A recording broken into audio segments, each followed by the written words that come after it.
নির্বাচন করলে জিতে আসতাম, কিন্তু ক্রিকেট নিয়ে নোংরামির সাথে থাকতে চাইনি বলেই নির্বাচন থেকে সরে এসেছি।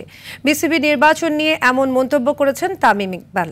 এদিকে বিসিবি নির্বাচনকে পাতানো বলে উল্লেখ করেন তিনি। এদিকে আমিনুল ইসলাম বুলবুলকে অবৈধ সভাপতি উল্লেখ করে এই নির্বাচন প্রত্যাখ্যানের পাশাপাশি ঢাকা লিগ বর্জনের ঘোষণা দিয়েছে প্রায় 40টি ক্লাব। বিস্তারিত মাহফুজুল ইসলামের রিপোর্টে। সদ্য সমাপ্ত বিসিবির নির্বাচন নিয়ে নাটকীয় সব ঘটনার রেশ এখনো বিরাজমান। একদিকে চলছে নতুন কমিটির নির্বাচিতদের মধ্যে দায়িত্ব বন্টনের পর্ব, অন্যদিকে ক্রিকেটের অন্যতম বড় স্টেক হোল্ডার ঢাকার ক্লাবগুলোর হুঙ্কার। নির্বাচন পরবর্তী প্রতিক্রিয়ায় বিদ্রোহী ক্লাবগুলোর কঠিন কণ্ঠস্বর। তামিম ইকবালের উপস্থিতিতে এক মঞ্চে প্রায় 40টি ক্লাব নির্বাচনকে প্রহসন ও পাতানো উল্লেখ করে পুরো প্রক্রিয়াকে নোংরামির পর্যায়ে নিয়ে যাওয়া ব্যক্তিদের এক হাত নিয়েছেন তামিম ইকবাল। ছোটবেলা থেকে শুনতাম সব সময় যে ইলেকশনে লাস্ট মিনিটে পল্টি হয়ে গেল, এটা হয়ে গেল। এবার একটা এক্সপিরিয়েন্স হয়েছে।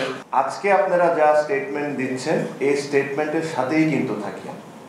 ভবিষ্যতে যদি কোনো কিছু হয় তখন কিন্তু স্টেটমেন্ট চেঞ্জ করে আমাদের সাথে এসে বসে যায়। 34টা ই ভোটিং, আর ওই 34 জনই কিন্তু ওই দিন সেন্টারে ছিলেন। যারা ক্যান্ডিডেট, যারা ডিরেক্টর হয়েছেন, প্রত্যেকটা জায়গায় দেখেন প্রত্যেকজন ই ভোটিং করেছেন। এটার মোটিভটা কি? আমার জন্য যেটা ইম্পর্টেন্ট ছিল, একটা ফেয়ার ইলেকশন হওয়া সবার জন্য। That is the stand that I have taken. এখানে কোনো সিলেকশন হোক, এটা আমরা কোনো সময় চাচ্ছিলাম। সো আমি দাঁড়ালে I was very confident that I would have won. There was a lot of offers on the table. If I wanted, I could have taken it. Club প্রতিনিধিরা দিচ্ছেন হুঙ্কার। আমিনুল ইসলাম বুলবুলকে অবৈধ সভাপতি উল্লেখ করে দিলেন লিগ বর্জনের ডাক। আমরা নির্বাচনটাই মানছি না, নির্বাচনটাই বর্জন করছি, এবং ওনার এখনো বলার কিছু নেই, উনি অবৈধ প্রেসিডেন্ট। আজ থেকে তাদেরকে সময় আর দেওয়ার কিছু নাই। আমরা আসলে ক্রিকেটটা আপাতত বন্ধ থাকবে।